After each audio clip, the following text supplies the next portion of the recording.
কোটা আন্দোলনের ৬ সমন্বয়ক স্বেচ্ছায় বিবৃতি দিয়েছেন বলে দাবি করেছেন ডিএমপির গোয়েন্দা পুলিশের অতিরিক্ত কমিশনার হারুনুর রশিদ। দুপুরে ডিবি কার্যালয়ে গণমাধ্যমের কাছে তিনি এই দাবি করেছেন।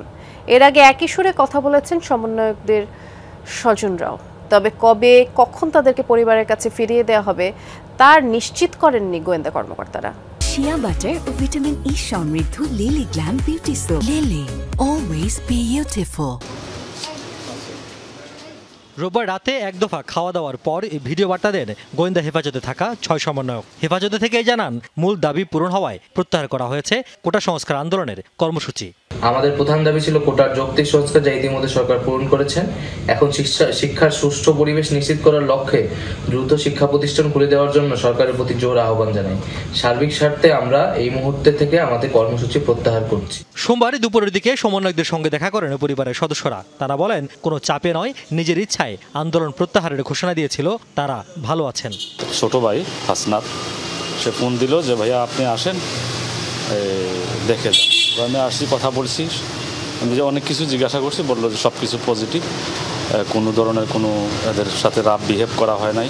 আমি এখানে আসার পরে আমি স্বস্তি পেয়েছি। ইনশাল্লাহ আমার মেয়ে যথেষ্ট ভালো আছে। না ভালো আছে, ভালো আছে, যথেষ্ট ভালো আছে, ওরা সুষ্ঠু স্বাভাবিক আছে, কোনো প্রেশার হয় নাই, স্বেচ্ছায় খুব ভালো আছে। ওনারা সবই সরকার মানে নিচ্ছে, যার জন্য ওনারা সজ্ঞানে ওনারা সব উদ্যোগ করছে। এরপর দুপুরের খাবার গ্রহণ করেন গোয়েন্দা কর্মকর্তাদের সঙ্গে। কার্যালয় থেকে বেরিয়ে গোয়েন্দা বিভাগের অতিরিক্ত কমিশনার বলেন, হেফাজতে থেকে দেয়া বিবৃতি নিয়ে গুজব ছড়াচ্ছে একটি মহল।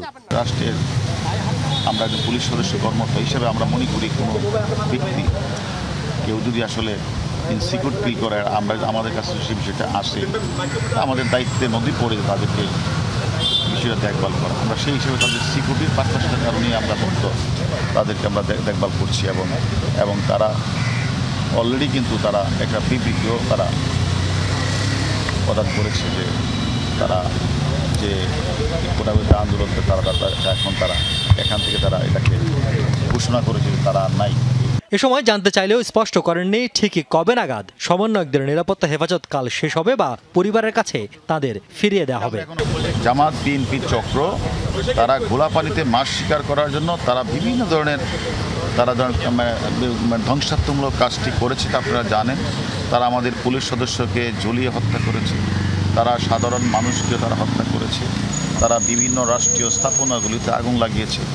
আমরা মনে করি এই সকল সমন্বয়কদেরকেও এই সকল চক্ররা, এই চক্রান্তকারীরা তারা আবার যদি ঘোলা পানিতে মাছ শিকার করে তাদের নিরাপত্তা বিষয়টা আমাদের একটু দেখা দরকার। ডিবি সাধারণ মানুষের আস্থার জায়গা বলেও দাবি করেন হারুনুর রশিদ, জামাত এবং বিএনপির সদস্য। ধন্যবাদ। রিয়াজ রায়হান, যমুনা নিউজ, ঢাকা।